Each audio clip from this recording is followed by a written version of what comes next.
네, 223강 건널 수 없는 강. 구약에 이스라엘 나라가 만들어지는 과정을 통해서 두 개의 건널 수 없는 강이 나와요. 하나는 홍해가 나오고 하나는 요단강이 나옵니다. 요단강과 홍해 강의 차이점이 뭐냐라는 이야기하기 전에 왜 건너야 될 강이 두 개나 마련했는가, 그 점을 생각해야 돼요. 강이 두 개가 된다면 그것은 무엇을 뜻하느냐 하면은, 강을 건너기 전의 나라와 건너기 전의 상황과 건너기 후의 상황이 강 하나만 있다면 좌우로 대칭되겠죠. 좌우로. 그러면 그 강만 건널 수 있는 인간이라면 그 인간은 이제는 합격한 인간이 되는 겁니다. 합격한 인간. 하나님의 천국에 합격한 인간이 되겠죠. 강 하나만 있다면. 만약에 강 두 개가 있다면 강 첫 번째 건넜던 그 합격한 인간은 두 번째 강이 있다는 말은 바로 첫 번째 건너던 그 방식의 그 인간은 두 번째 강이 있다는 말은 그런 식으로 건너서는 천국에 올 수 없다를 보여주기 위해서 첫 번째 강을 건너게 한 사람입니다. 무지무지하게 복잡한 거예요. 두 번의 분리가 성립되는 게, 하나는 애굽에서 따로 분리된 히브리인들, 그 이스라엘이라고 볼 수 있죠. 애굽에서 분리된 인간이 강 하나만 있다면 애굽에서 분리된 그 자체로 이미 구원이에요. 이 천국의 합격자가 되는 겁니다. 근데 그들에 대해서 또 강을 또 따로 하나 준비했다는 말은 애굽에서 분리된 인간만이 인간이라는 것이 두 번째 강에 가서는 어떤 인간도 인간이 아니다 되어버린 겁니다.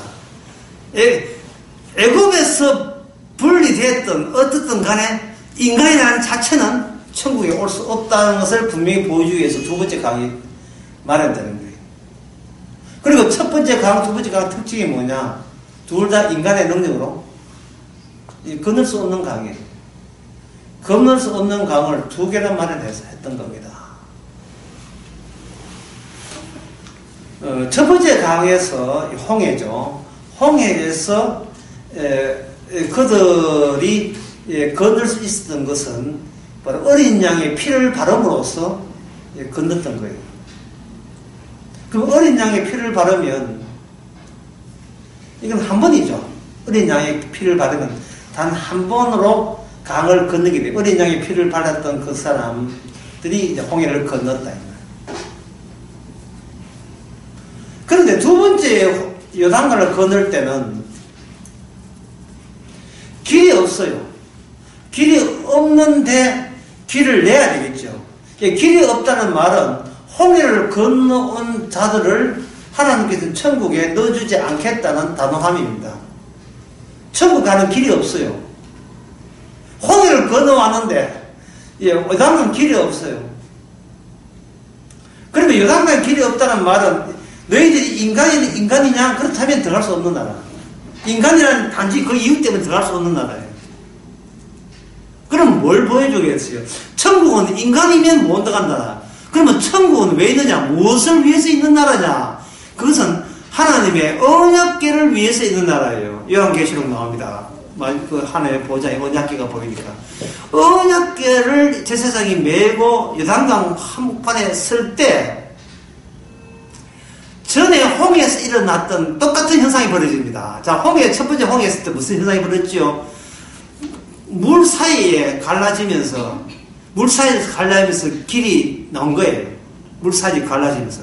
그러면 홍해나 요단강이나 길이 났다는 것은 길이 없다는 말이죠. 길이 없다는 말이에요. 길이 없는데 무엇이 덮여서 길이 없다는 말은 물로 덮였죠. 그러면 물을 이렇게 스크린이 이렇게 연구해서 커튼이 쫙 열리는 것처럼 물이 열려줘야 비로소 나오는 길이에요. 물이 열려줘야. 물은 바로 홍해에서 뒤따라오는 애국 군사가 다 머리판에 죽었잖아요. 그 물에 바닷물을 하는 것은 이 땅이 뭐로 덮였다? 심판으로 덮여있다는 겁니다. 심판으로 덮여있는 거예요. 그러니까 심판으로 덮여있기 때문에 심판에 덮여있는 것을 홍해에서도 갈라지게 했다 이 말이죠. 그러면 홍해 바다에서 사람 보고 심판에 열려졌을까? 사람 보고 너가 히브리인이니까 일로 와 하고 열려줬겠느냐는 거예요. 심판의 근거는 인간이 건너겠다는 마음 때문에 심판이 멸제되는 건 아니에요. 심판을 열게 하는 유일한 요소는 딱 하나밖에 없습니다. 그것은 바로 하나님의 언약이에요. 하나님의 언약. 그렇다면 그 천국은 언약의 나라고 언약된 자는 들어갈 수 있고 언약이 없는 사람은 못 들어가는 거예요. 그러면 그 이스라엘 백성들을 언약으로 넣어준 게 아니고 이스라엘 백성과 언약을 바꾸치기 해야 되는 겁니다.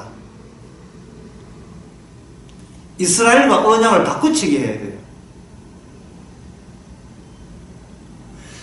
처음에 홍해에서는 히브리인들을 살리기 위해서 어린 양을 피를 발랐잖아요.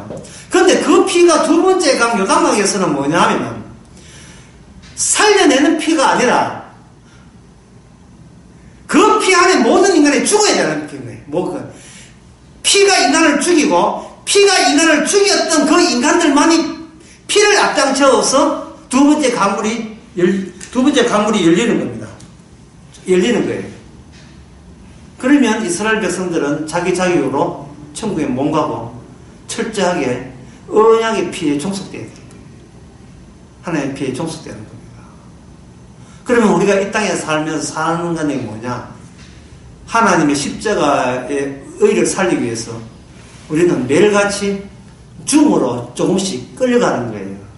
죽음으로 끌려가면서 나는 구원받았다가 아니라 나는 죽어 마땅합니다를 반복해야 돼요.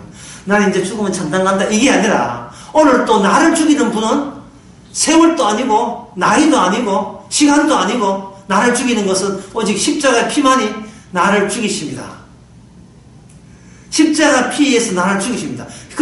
그렇게 피가 나를 덮치고 날마다 죽일 때 우리가 사는 것은 내가 사는 것이 아니고 내 안에 그리스도 피가 살아있는 거죠. 십자가 지신 분이 살아있는 거죠. 그러면 이런 자격이 있다는 말은 이거는 뭐냐 하면 인간이 살았다가 아니라 누가 살았다? 내 속에 내가 살았다가 아니라 언약의 천국의 주인공이 되신 예수님이 계속 살아있다는 것을 보여주는 한 그 사람은 천국이 이미 입성한 사람입니다. 천국을 이미 보여주는 사람이에요. 그게 바로 건널 수 없는 강이에요. 그래서 언약궤에 들어왔던 요단강 있던 이스라엘 백성들 망하잖아요. 왜냐하면 그들은 약속의 땅을 밟았다가 중리한 게 아니에요. 본인이 어떻게 죽을 뻔했는데 살았다가 중리한 것이 아니고 무엇을 계속 살도록 보여줘야 되냐 하면은 우리를 요단강에서 이끌어낸 그 언약이 하나님의 언약궤가 의미가 계속 살아있어야 되는데 그 약속의 땅을 가지고 살아있지를 못하고 그들은 땅에 못 들어왔는데 이미 우리는 구원받는데 이 카드가 전부 다 언약궤의 취지 정신을 위해서 전부 다 그들은 다 멸망한 겁니다. 이제는 그 언약궤가 신약에 오게 되면 어떤 교회나 어떤 장소가 아니라 우리 마음속에 십자가 피가 들어와서 우리는 날마다 죽고 그리스도는 날마다 살아가시는 언약궤가 우리 안에서 엔진이 돌아가듯이 가동되고 있습니다. 엔진이 웅웅거리면서 계속 가동되듯이 성도 안에서 주님의 십자가만 계속 증거되고 있죠. 따지고 보면 어려운 게 하나도 없어요. 전혀 어렵지 않아요. 뭐만 생각하면 되겠어요? 하나님은 나를 반기는 것이 아니고 그리스도를 반긴다는 사람. 이 하나만 알게 되면 천국은 바로 주님의 머리 되시고 우리는 주님에서 이게 퍼져나가는 주님이 이렇게 계속 생산된 그리스도에 의해서 생산된 사지 지체로서 같이 천국에서 영원히 사는 겁니다. 주님에서 뻗어나온 것이죠. 주님의 머리에서 뻗어나온 사지. 그리고 그것은 머리 됨을 증거하라고 뻗어나온 사지. 그걸 주자로 교회라고 합니다.